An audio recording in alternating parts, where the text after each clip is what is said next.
Welcome to Suman TV. నేను మీ నవీన్. మనం కూర్చునే పోస్టర్ని బట్టి మనకు మెడ నొప్పి, నడుము నొప్పి, మోకాల నొప్పి వచ్చే విధంగా ఉన్నాయంటున్నారు ప్రముఖ ఆయుర్వేద ఎక్స్పర్ట్ డాక్టర్ సుభాషిణి గారు. ప్రస్తుతం నేను వచ్చేసేసి కోంపల్లిలోని జీవశ్రీ ఆయుర్వేద వెల్నెస్ సెంటర్లో ఉన్నాను.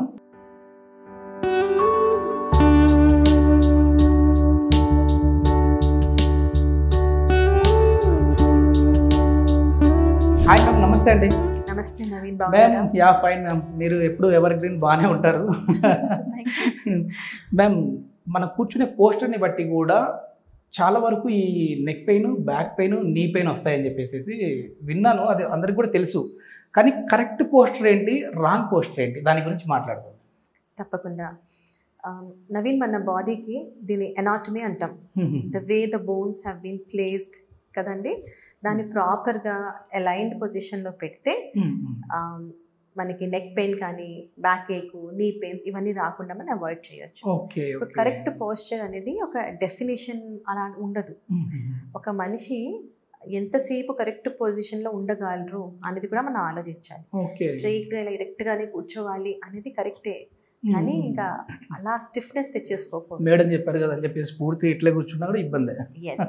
ఇలా కూర్చుంటే చాలా మంచిది, కానీ అప్పుడప్పుడు ఇలా ఇలా ఇరెక్ట్గా ఉన్నప్పుడు స్టిఫ్నెస్ ఆఫ్ లో బ్యాక్ ఏక్ అని కూడా మన దగ్గరకు వస్తూ ఉంటారు.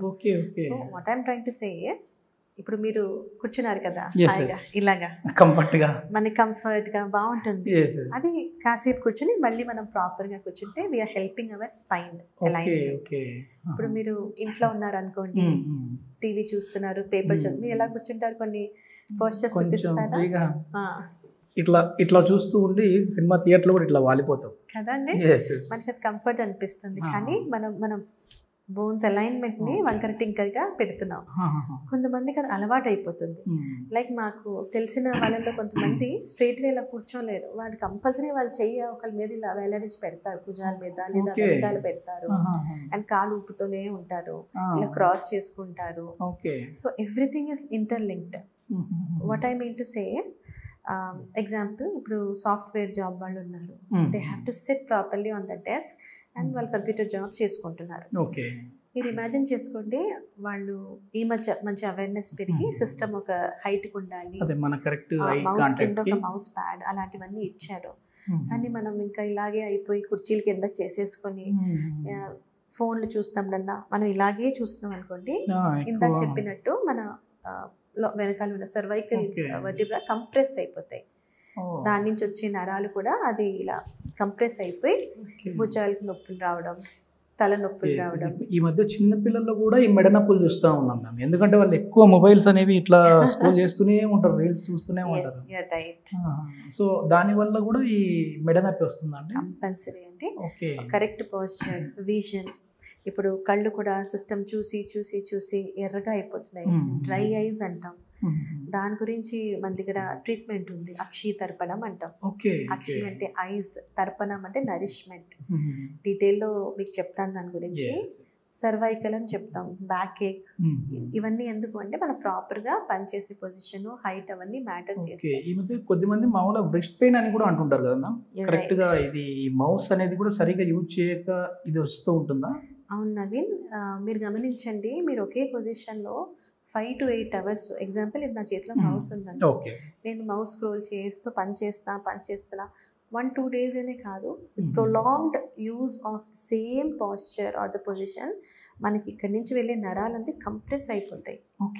అది కంప్రెస్ అవ్వడం మాత్రంతో బ్లడ్ సర్క్యులేషన్ ఎఫెక్ట్ అవుతుంది. ఇంకోటి ఆలోచించండి, తిమ్మిర్లు ఎక్కుతూ ఉంటే చేయ, కొంతమందికి సెన్సేషన్ ఉండదు. So what I'm trying to say is, we have to keep moving. పని అయిందా, కొన్ని ఈమెయిల్స్ పంచుకున్నావా, అలా ఒక వాక్, బ్రిస్క్ వాక్, కూర్చున్నప్పుడు కూడా మోస్ట్లీ ఇలా నేను అన్నట్టు కాకుండా we have to SIT like మన కాళ్ళు ఇలా పర్పెండిక్యులర్గా, నీస్ ప్రాపర్గా ఉన్నాయా, కాళ్ళు భూమికి టచ్ అవుతున్నాయా, అండ్ పాస్చర్ స్ట్రైట్గా ఉన్నావా, మన నెక్ సిస్టమ్కి చూస్తున్నావా. ఇలా ఫోన్ అలవాటు అయిపోయింది కదా, కాసేపు ఫోన్ ఇలా పెట్టుకున్నా. Posture plays a very important role.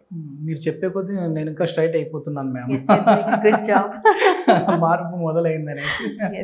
So ఇట్లా కూర్చునే పొజిషన్లో కొద్దిమంది ఈ నీని బ్యాక్ సైడ్ బెండ్ చేసేస్తూ ఇట్లా పెడుతుంటారు మ్యామ్, అది ఎంతవరకు కరెక్ట్ అంటారు? నేను మళ్ళీ అదే చెప్తున్నాను, the more you are doing something, అక్కడ కంప్రెషన్ వచ్చింది అనుకోండి, మన బ్లడ్ వెసల్స్ అనేవి కంప్రెస్ అవుతాయి. ఓకే. పైప్లో నీళ్ళు వెళ్తున్నాయి, మన పైప్ని ఇలా కంప్రెస్ చేసిస్తే వాటర్ ఆగిపోతుంది కదండి. ఫ్లో సరిగా ఉండదు. లాంగ్ అలా చేసి చేసి చేసి ఇలా కంప్రెషన్ ఆఫ్ నర్వ్స్ అంటాం. ఓకే. సో తిమ్మిర్లు ఎక్కడం, టింగ్లింగ్ సెన్సేషన్, నమ్నెస్, ఇవన్నీ ఇష్యూస్ అరైజ్ అవుతాయి. అండ్ ప్రాపర్గా బ్లడ్ సర్క్యులేషన్ అవ్వకపోతే మీకు తెలుసు నొప్పులు రావడం, ఇన్ఫ్లమేషన్ రావడం, అలాంటి డిఫరెంట్ వ్యాధులు అరైజ్ అవుతాయి. అట్లాంటి వాళ్ళకి ఏమైనా చిన్నపాటి అంటే అట్లా కూర్చున్న చోటే వాళ్ళ కాల్ని చిన్న మూమెంట్స్ అనేది ఏమైనా చేయొచ్చా అండి? మంచి ప్రశ్న అడిగింది అవి. ఇప్పుడు మనం కూర్చునే ఉన్నాం, సాధారణంగా అంటే మన ఫీట్ ఉన్నాయి కదండి, అవి ఇలా మూవ్ చేసుకుంటూ ఉండొచ్చు మాట్లాడుతున్నా కూడా. So what are we doing, we are moving our limbs. So whenever there is a physical movement చక్కగా బ్లడ్ సర్క్యులేషన్ ఇంప్రూవ్ అవుతుంది. పని చేసుకున్నాం, మౌస్ యూస్ చేసుకున్నాం, కాసేపటి కోసం మన ఫింగర్స్ విగిల్ చేసుకోవడం, ఓకే ఇలా చేసుకోవడం. అదే షుగర్ పేషెంట్స్కి అయితే ఇంకా మంచి ఎక్సర్సైజ్ ఒకటి ఉంది. కూర్చొని మన కాళ్ళు ఇలా ఉన్నాయి కదండి, can you do it for me? Just మీ హీల్స్ని పైకి లేపండి, ఎస్ కిందకి చేయండి, పైకి, యా. ఈ ఎక్సర్సైజ్ చేస్తే మన సోలియస్ మసిల్స్, కాఫ్ మసిల్స్ ఉన్నాయి కదా, పిక్కలు అంటాం, ఆ మసిల్స్కి డైరెక్ట్గా బ్లడ్ నుంచి గ్లూకోజ్ తీసుకుంటాయిట. So it is a wonderful exercise కదండి, ఇలా కాళ్ళు పట్టినట్టు ఉంటాయి. సో డు నాట్ కీప్ ఎక్కువసేపు ఉండిపోకుండా చిన్న మూవ్మెంట్ పని చేసుకుంటూ కూడా you have to keep moving your limbs. Okay. మామూలుగా కొంచెం ఇట్లా కూడా మనం చేసుకోవచ్చు. ఏదో ఒకటి మొత్తానికి బాడీలో మూవ్మెంట్ అనేది చిన్నపాటి మూవ్మెంట్ జరుగుతూ ఉండాలి. ఇదైతే చాలా ఈజీ కదా, ఫ్లెక్స్ చేసుకుంటాం, మన నీ జాయింట్స్ కూడా మంచిగా అనిపిస్తాయి. దీనికి ఇవన్నీ చేసాం మ్యామ్, కానీ మాకు మోకాళ్ళ నొప్పులు తగ్గలేదు, నడుము నొప్పులు తగ్గలేదు, అదేవిధంగా మెడ నొప్పి కూడా తగ్గలేదు. ఎన్నో మందులు కూడా వాడాము. మరి ఆయుర్వేదంలో ఎట్లాంటి ట్రీట్మెంట్ ఉందని చెప్పేసి అంటే ఏం చెప్తారండి? నైస్. మా దగ్గర పేషెంట్స్ వస్తారండి 40 ఇంకా 50, 60s కూడా రాలేదు. బట్ యాజ్ ఐ సెడ్, పాస్చురల్, కూర్చున్న పద్ధతి కరెక్ట్గా లేకపోవడం, లేదా ఎక్కువసేపు నిలబడటం, ఈ ఓవర్ వెయిట్, ఈ కారణాల వల్ల వాళ్ళకి నడ్డి నొప్పి, మోకాలు నొప్పి వచ్చేసింది. వాళ్ళకి తెలిసిన వైద్యాలు వాళ్ళు గూగుల్లో చూసుకుని చేసుకుంటారు, తెలిసిన పెయిన్ కిల్లర్ వేసేసుకుంటారు. But that is not correct. మా ఆయుర్వేదంలో నేను చెప్తూ ఉంటాను కదా, వాతాన్ని తగ్గిస్తే శూలం, పెయిన్ అనేది మంచిగా తగ్గుతుంది. So we have some processes. Example, లో బ్యాక్ ఏక్, లోవర్ బ్యాక్ ఏక్, నడ్డి అంటాం కదా, అక్కడ కటి అంటే నడుము. మినప్పప్పు తెలుసు కదండి, చక్కగా మినప్పప్పుని మనం మిక్సీలో పొడి చేసేసుకొని మంచిగా ఆట చేసేసుకుంటాం. చపాతీ పిండిలాగా కలిపేసి కరెక్ట్గా స్పైన్, లోవర్ బ్యాక్ మీద మంచిగా కూపం లాగా రౌండ్ రింగ్ లా పెడతాం. అది పెట్టిన తర్వాత ఆయిల్ లీక్ అయిపోకుండా మహానారాయణ తైలం, ధన్వంతరి తైలం, అలా కొన్ని ఆయిల్స్ ఉన్నాయి, పెయిన్ రిలీఫ్ ఆయిల్స్. అది బాడీ తట్టుకున్న హీట్ దాని రకంగా వేడి చేసి ఆ ఆయిల్స్ అనేవి పోర్ చేస్తాం. మంచి మసాజ్ ఇస్తూ ఆ ఆయిల్ చల్లారిపోయాక కాటన్తో మళ్ళీ ఆ ఆయిల్ తీసేసి ఈ ప్రొసీజర్ని రిపీట్ చేస్తాం. ఇట్ ఈస్ బిలీవ్డ్ దట్ మన స్పైన్ని స్ట్రెంగ్తన్ చేస్తుంది. సో ఇది ఒకసారి చేస్తే అక్కడ వేసిన ఆయిల్ అనేది మన పోర్స్ ఓపెన్ అయ్యి లోపలికి వెళ్తుందా అండి? దేనివల్ల అది?